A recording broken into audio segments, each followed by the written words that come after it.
আসসালামু আলাইকুম। আমি সর্দার শাহ আলম মেটকো এন্টারপ্রাইজের পক্ষ থেকে আপনাদের স্বাগত জানাচ্ছি।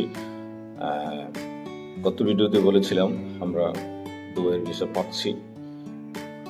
গতকাল কিছু ভিসা পেয়েছি, আজকেও নতুন ভিসা আসছে এবং আশা করি আজকে রাত্রেও আবার নতুন কিছু ভিসা আসবে। তো একটা অভিযোগ বারবারই আসছে যে আমরা আগে ইন্টারভিউ দিয়েছি, কিন্তু পরে যারা ইন্টারভিউ দিয়েছিল তাদের ভিসা আগে চলে আসছে। তো সবার উদ্দেশ্যে একটা কথা বলি, দুবাইতে ট্রান্সগার্ড কোম্পানির ভিসার কোনো সিরিয়াল নাই। কারো ভিসা আগে আসে, কারোটা পরে আসে। এই অভিযোগটা আমাদের কাছে প্রায় আসে যে পরে ইন্টারভিউ দিয়ে আগে কেন ভিসা পায়। এই বিষয়ে সাধারণত আমাদের খুব একটা কিছু করার থাকে না। বাংলাদেশে ট্রান্সগার্ড কোম্পানির একমাত্র বৈধ প্রতিনিধি মেটকো এন্টারপ্রাইজ। আমরা সাধারণত ট্রান্সগার্ডের জন্য কোনো পুশিংয়ে বই নিই না।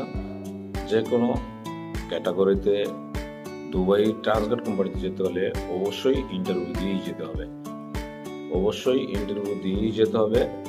ইন্টারভিউ ছাড়া ট্রান্সগার্ড কোম্পানিতে মেটকো এন্টারপ্রাইজ কোনো লোক পাঠায় না। এই বিষয়টা সবার সামনে উপস্থাপন করি। আবারও বলি, মেটকো এন্টারপ্রাইজ ট্রান্সগার্ড কোম্পানিতে পুশিংয়ে কোনো লোক পাঠায় না। যারা দুবাইতে ট্রান্সগার্ড কোম্পানিতে যাবেন অবশ্যই ইন্টারভিউ দিয়েই যাবেন এবং জেনে শুনে বুঝে যাবেন কোথায় যাচ্ছেন, কি কাজে যাচ্ছেন, কোন কোম্পানিতে যাচ্ছেন, কত স্যালারি নিয়ে যাচ্ছেন, অবশ্যই জেনে যাবেন।